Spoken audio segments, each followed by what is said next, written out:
National Council of Parent-Teacher Associations appeals to Education Ministry to expedite action and settle arrears owed CHAS following threats to halt SHS reopening dates in January 3.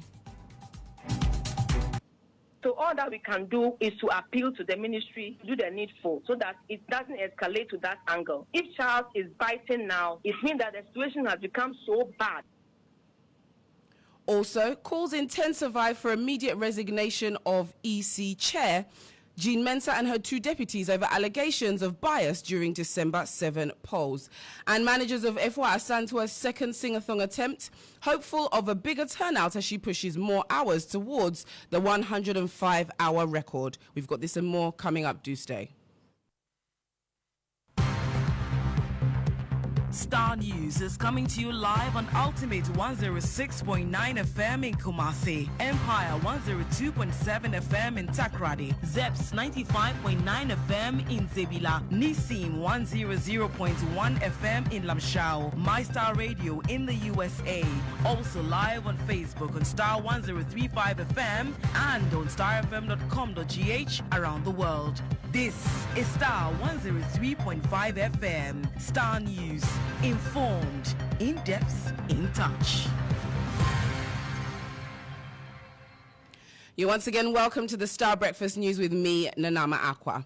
Now, the National Council of Parent Teachers Association is appealing to the Minister of Education, Dr. Yao Osei Edutrum, to expedite action and settle arrears owed Conference of Heads and Assisted Secondary Schools.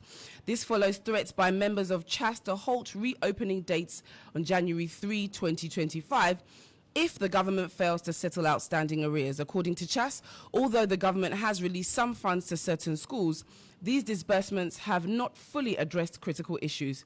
But the National Council of Parents Teachers Association is appealing to the Education Minister to intervene. Irene Sam is the Deputy PRO of the PTA Council and has been speaking to Starr News. So this time is the right time for them to voice out this concern, because everything must be addressed before the close of the year. And you know, our awards are going back on the 3rd of January. Just about 2 weeks away. So they have all the concerns must come out. And we are pleading that the ears of Ministry of Education should be open to some of these concerns so that it can be really, really addressed amicably. Great, but as you mentioned, 3rd January is just 2 weeks away, and CHAS is very hell-bent on having these outstanding issues they have listed resolved. Other than that, they will not go to the classroom. As a council, what are you looking at doing? Yeah, so all that we can do is to appeal to the ministry to do the needful so that it doesn't escalate to that angle. If Charles is biting now, it means that the situation has become so bad that they can no longer keep quiet over it. So they want to bite and bite hard. So we as a council, we are also biting hard on government that they should please do the needful so that our wards can confidently go back to school. They shouldn't forget the final years are also going on the 10th of January. Nothing should disrupt the academic calendar this time. We don't want that to happen. So they should please get a listening ear and then get the funds, and then whatever that they have to commit themselves, they should do it amicably. She also slammed CHAS for the long silence on education. It has been that they were running a closed system of education whereby they don't want to speak anything evil or nothing bad should come out of the free scenario policy. All that government wants to do is to politicize the whole system and say everything is ongoing, everything is well, therefore nobody should say anything bad about it. But we here as a council, we are not doing party politics. We speak the issues thereof. And these things are biting our students, our wards, who are in the middle of all this situation. So we have everyone talk about this issue. But we have seen that Charles' posture and then whatever that they have done over the years is to keep quiet because, well, Ministry of Education is their employer. Therefore, whatever you say, they can take you on.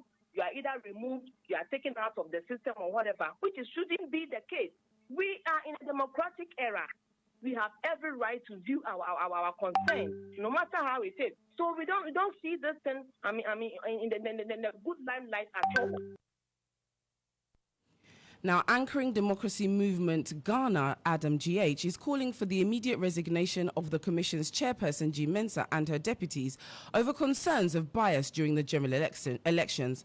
At a press conference in Accra, Azubila Emmanuel Abdul Salam, Executive Secretary of Adam GH, voiced concerns over the Commission's leadership failure to operate in line with the Constitution.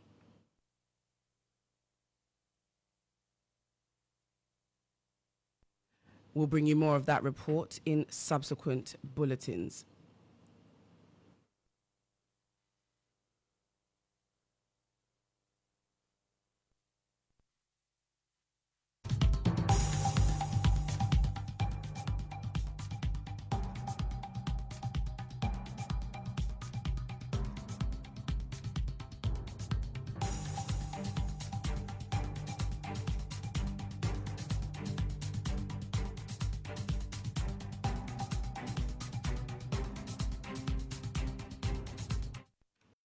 Now, Acquah Asantewaa Adunum's second attempt at breaking the Guinness World Record of the longest singing marathon by an individual is gathering steam as her management clamours for more fans to troop into the Heroes Park to support her. Her second attempt at beating the 105-hour singing record set by Indian musician Sunil has seen relatively low patrons. So I'm encouraging all those who are outside to kindly come and support. She's doing it from the 21st to the 25th. We have 2 more days. If you are home, bring the kids around. I've brought my kids. Here they are. And we have all come, we've shared in the story. If it becomes history, we are part of the history, Ivan. Thank you very much. Anytime. This is Ivan Hitkotumado from the Heroes Park in Kumasi. Well, we wish her all the best. My name is Nanama Acquah, and that's what we have for this morning's Star News. Do stay for the breakfast show and enjoy the rest of the day. For more news updates, click on starfm.com.gh.